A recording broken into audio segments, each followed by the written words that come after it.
Hello दोस्तों, तो एक बार फिर से आपका हमारे यूट्यूब चैनल में स्वागत है।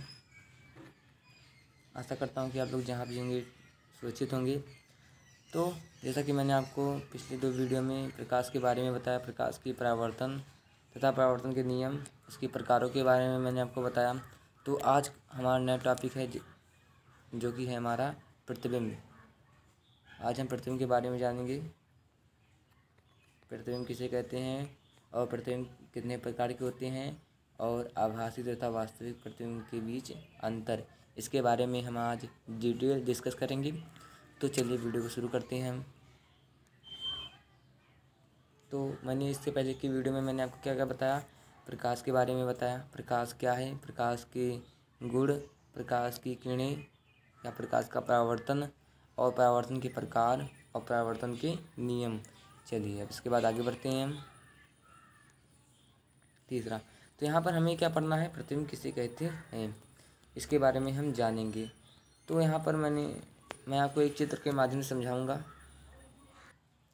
प्रतिबिंब पहले अगर हम दैनिक जीवन में बात करें तो जैसे कि मान लीजिए कोई दर्पण है, ये कोई दर्पण है, शीशा है। जैसे कि आप कंघी करते हैं, बाल झाड़ते हैं अपना, तो बाल ठीक करते हैं, तो वहाँ पर आप जब खड़े होते हैं उसके सामने तो देखते हैं कि आपकी जो प्रतिछाया होती है वो उस दर्पण में बन जाती है।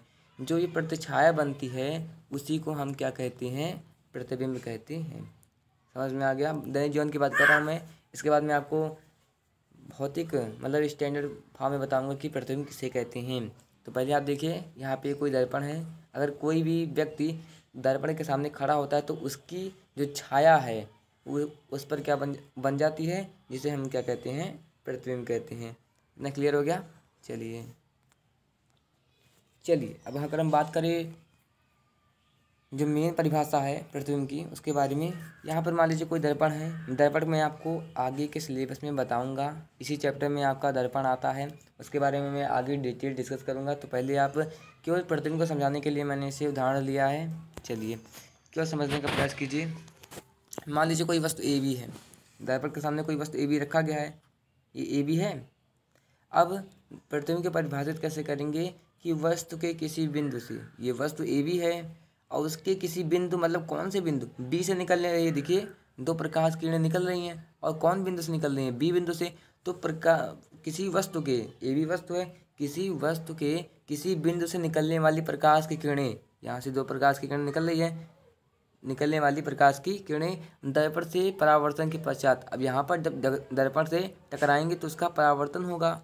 तो दर्पण से परावर्तन के पश्चात जिस बिंदु पर मिलती हैं, जिस बिंदु पर मिलती हैं उसी को क्या कहते हैं, हम पहले बिंदु का प्रतिबिंब या उस वस्तु का प्रतिबिंब कहते हैं। क्लियर हो गया।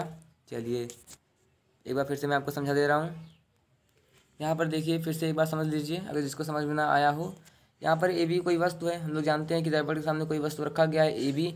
अब उस वस्तु के किसी बिंदु से चलने वाली प्रकाश की किरणें, कोई भी प्रकार किसी भी बिंदु से प्रकाश से चल सकती है। तब यहाँ पर मान लीजिए बी बिंदु से 2 प्रकाश की किरण चल रही हैं। अब जब यहाँ पर चलेंगे तो दर्पण द्वारा इसका क्या होगा, परावर्तन होगा। जब परावर्तन के पश्चात जब जिस बिंदु पर मिलती हैं, जिस बिंदु पर एक दूसरे को काटती हैं, उसी बिंदु को हम वस्तु का क्या कहते हैं, बिंदु वस्तु का प्रतिबिंब कहते हैं। क्लियर हो गया। यहाँ पे आप कापी किताब निकाल दीजिए। चलिए लिखिए, इसमें प्रतिबिंब के नीचे लिखिए, किसी वस्तु के किसी बिंदु से किसी वस्तु के किसी बिंदु से चलने वाली प्रकाश की किरणें, किसी वस्तु के किसी बिंदु से चलने वाली प्रकाश की किरणें दर्पण से परावर्तन के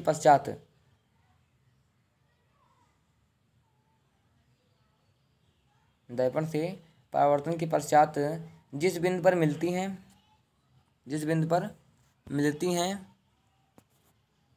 या मिलती हुई प्रतीत होती हैं, जिस दूसरे बिंदु पर मिलती हैं या मिलती हुई प्रतीत होती हैं, तो उस बिंदु को या दूसरे बिंदु को पहले बिंदु का प्रतिबिंब कहते हैं। तो दूसरे बिंदु को या उस बिंदु को पहले बिंदु का प्रतिबिंब कहते हैं। हो गया यहाँ पर प्रतिबिंब। चलिए इसकी अंग्रेजी होती है इमेज। हो गया। चलिए अब बात करेंगे हम प्रतिबिंब के प्रकार। मैंने हमको यहाँ पर देखिए परिभाषा में लिखवाया है कि किसी दूसरे बिंदु पर मिलती हैं या मिलती हुई प्रतीत होती हैं। यहाँ से ही दो क्लियर हो जा रहा है कि प्रतिबिंब दो प्रकार के होते हैं। मिलते हुई प्रतीत होंगे तो आभासी होगा, मिलेंगे तो क्या होगा, वास्तव में मिलेंगे तो वास्तविक प्रतिबिंब होगा। तो इसी के आधार पर प्रतिबिंब कितने प्रकार के होते हैं? 2 प्रकार के होते हैं। प्रतिबिंब मुख्यतः 2 प्रकार के होते हैं। पहला वास्तविक प्रतिबिंब, दूसरा आभासी। वास्तविक का होता है रियल और इसका होता है वर्चुअल इमेज और रियल इमेज। चलिए इसके बारे में देखेंगे कि वास्तविक प्रतिबिंब किसे कहते हैं और आभासी प्रतिबिंब किसे कहते हैं। चलिए अगले पेज पर चलते हैं हम। अब यहाँ पर बारी आती है कि वास्तविक प्रतिबिंब। पहले हम किसके बारे में पढ़ेंगे? वास्तविक प्रतिबिंब के बारे में पढ़ेंगे।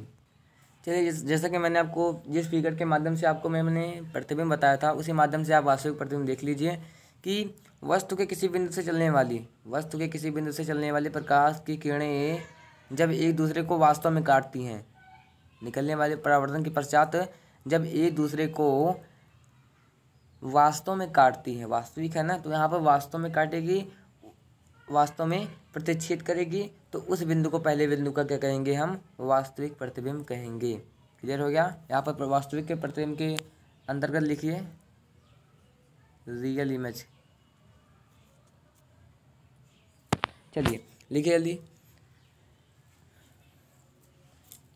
वह किसी वस्तु के किसी बिंदु से चलने वाली प्रकाश की किरणें किसी वस्तु के किसी बिंदु से चलने वाली प्रकाश की किरणें दर्पण से परावर्तन के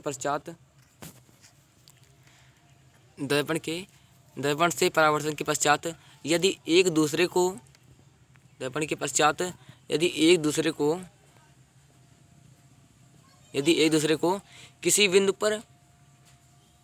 किसी दूसरे बिंदु पर वास्तव में प्रतिच्छेद करती हैं तो उस बिंदु को पहले बिंदु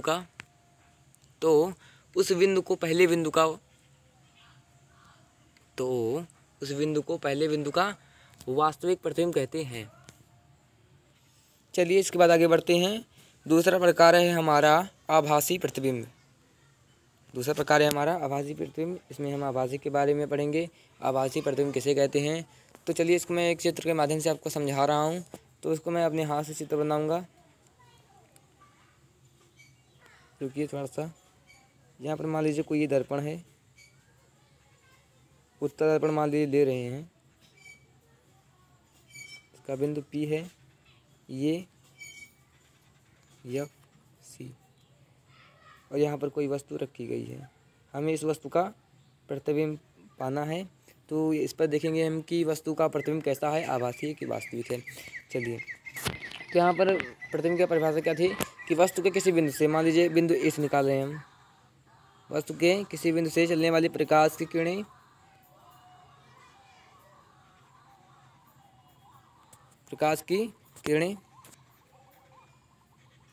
अब यहाँ पर 2 प्रकाश की किरण निकल गई। अब दर्पण से परावर्तन के पश्चात दर्पण से परावर्तित होगी, ये परावर्तन हो गया इसका दर्पण से।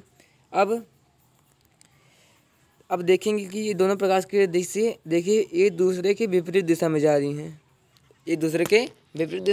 हैं, तो ये अगर हम इसको आगे बढ़ाते हैं तो ये कभी नहीं काटेंगे, क्योंकि ये देखिए इन दोनों की दूरियां बढ़ती जा रही है। लेकिन हम क्या देख रहे हैं कि अगर हम इसको पीछे बढ़ाते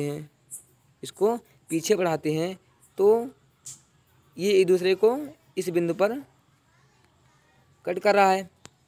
तो इसी बिंदु को हम क्या कहेंगे? बिंदु वस्तु का या बिंदु वस्तु AB का प्रतिबिंब कहेंगे। यहाँ पर इसका क्या बनेगा? प्रतिबिंब बनेगा। तो क्लियर हो गया? लिखिए इसमें, ये किसी वस्तु के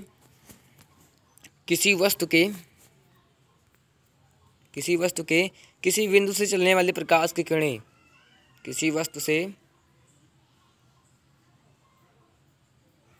किसी वस्तु के किसी बिंदु से चलने वाली प्रकाश की किरणें दर्पण से परावर्तन के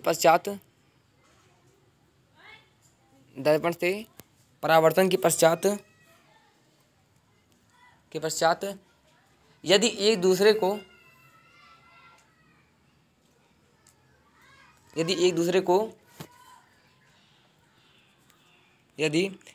को काटती हुई प्रतीत होती हैं तो उस बिंदु को पहले बिंदु का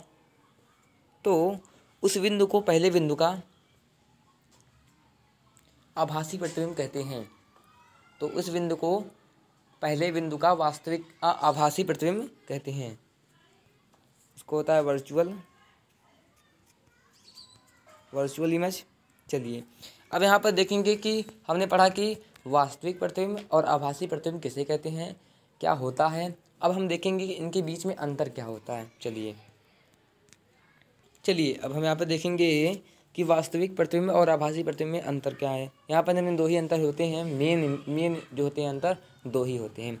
यहाँ पर पहले आप परिभाषा ही लिख दीजिए कि यदि किसी बिंदु से चलने वाली प्रकाश की किरणें दर्पण से परावर्तन के पश्चात किसी दूसरे बिंदु पर आपस में वास्तव में मिलती हैं, लिख लीजिए, आपस में वास्तव में मिलती हैं तो दूसरा बिंदु वास्तविक प्रतिबिंब कहलाता है। क्लियर हो गया। यहाँ पर वास्तविक प्रतिबिंब में क्या लिखेंगे हम, यदि किसी बिंदु से चलने वाली प्रकाश की किरणें दर्पण से परावर्तन के पश्चात किसी दूसरे बिंदु पर वास्तव में मिलती हैं तो उस बिंदु को पहले बिंदु का क्या कहेंगे, हम वास्तविक प्रतिबिंब कहेंगे। जैसा मैंने आपको लिखवाया है वैसा आप लिखिएगा।